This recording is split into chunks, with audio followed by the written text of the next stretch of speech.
wasiirka wasaaradda arrimaha dastuurka ee xukuumadda federaalka Soomaaliya Mudane Saalax Axmed Jaamac ayaa maanta magaalada Muqdisho ka furay kulamo howleedyo looga doodayo arrimaha baahinta awoodaha kheyraad wadaagga iyo sidoo kale nidaamka maaliyadeed ee federaaliyinta kuwa oo lafdhabar u ah dhamaystirka dastuurka dalka. kulama howleedyadan oo socon doona muddo isbuuca ayaa waxaa ka soo qayb galay mas'uuliyiin ka kala socday xafiiska madaxweynaha, xafiiska ra'iisul wasaaraha, wasaaradda arrimaha dastuurka, wasaaradda arrimaha gudaha, wasaaradda maaliyadda, UNDP iyo sidoo kale marba hay'adaha dowladda ee loo baahdo.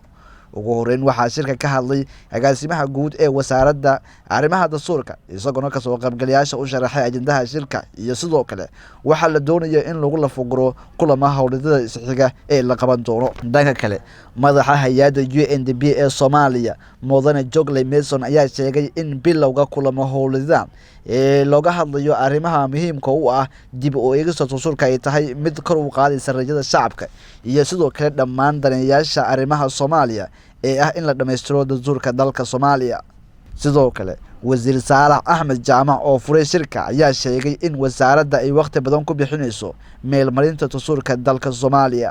maanta halkan waxaa nooga furmay bilowgii shirar isdaba jooga oo shaqo waa shirar shaqo kulan howleedyo weeye waanu la yeelanayno hay'adaha kala duwan ee dowladda federaalka oo noo socon doona muddada labada week ee soo socda.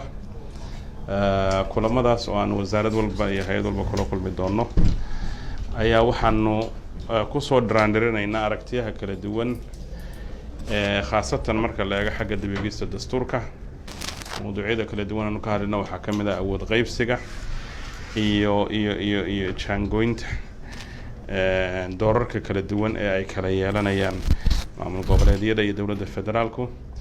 ahamiyadda kulankan marka ay leeyihiin waxa weeye in la helo aragti wada socota oo dowladda federaalku ay leedahay markay noqoto xagga siyaasadaha kala duwan ee maamulka iyo maareynta hawlaha qaranka. ugu dambeyn kulamadan ayaa markay dhamaadaan waxaa laga soo saari doonaa aragtiyo midaysan oo hordhac u ah kuwa oo quseeya arrimaha muhiimka u ah ee geedi socodka dib u eegista dastuurka dalka. Abdulle Badar Galmudug TV.